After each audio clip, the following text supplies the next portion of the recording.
Hello everyone. Today we will learn the poem The Song of India by K Gokak. This poem is a conversation between the poet and Mother India.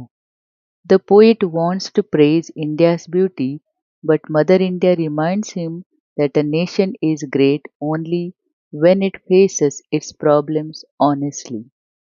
The poet V.K. Gokak was a famous Karnataka writer and poet. He received Jnanapith Award. He wrote about Indian culture, society and patriotism. In the first stanza, the poet asks, "What song shall I sing of you, my mother?" The poet asks Mother India, "What should I praise about you?" He thinks of the Himalayas, the three seas, beautiful sunrise. These three things represent India's natural beauty. Mother India replies, "Don't sing only about my beauty. Sing about beggars, lepers, dirty streets, and pollution that destroys her beautiful forests and peaceful natural places." In the second stanza, the poet asks, "Should I sing about rocket temples that reveals the story of India's great epics, or about brave freedom fighters who sacrificed their life to call the country their own, or about the saints and prophets who made the path for pilgrims?" Then Mother India says to the poet to sing about poor workers, old people suffering, about the ignorant people and helpless children who born in the dark bleak homes. Said the mother in indignant words. Indignant means feeling angry because something is unfair, wrong or unjust. That beat into my ears like gong. The poet words reached Mother India with great force, like the loud sound of a gong. That flew about me a pitiful thing.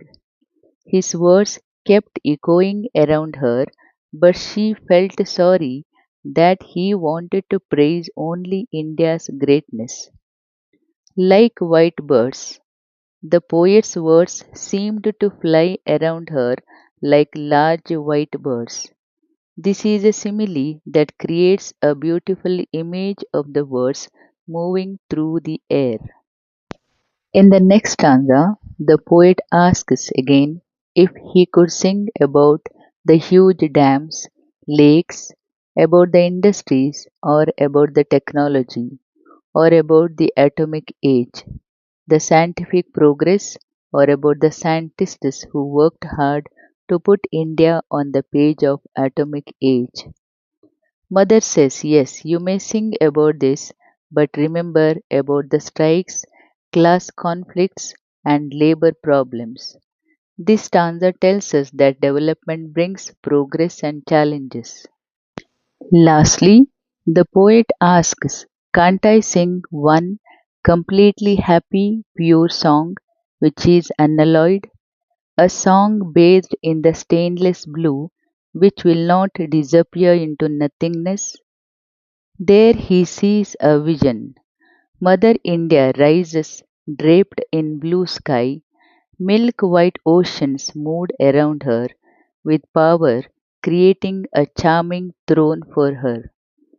The sun rises, which symbolizes the hope, cancelling all the sorrow. Here, sorrow symbolizes problems. She sits and writes the book of morrow. Here, morrow is tomorrow, the future. Bright sunlight spreads across the land, darkness fades away. India has a bright future. There is hope after every difficulty. The message of the poem is it teaches us to love our country honestly. We should appreciate India's beauty, culture, and achievements, but we should also recognize its problems and work together to build a better nation. Here are some important symbols and their meanings. Himalayas, strength and greatness. Three seas, India's geography. Beggars, poverty. Dirt, social problems. temples, rich culture, saints, spiritual heritage, dam, development, atomic age, scientific progress, sunrise, hope, darkness, problems, sun, new beginnings. Figures of speech, simile, like great white birds, and like a nightmare. These are similes. Metaphor, Mother India. Personification, Mother India speaks like a human being. Imagery, snow covered Himalayas, three seas, sunrise, white oceans.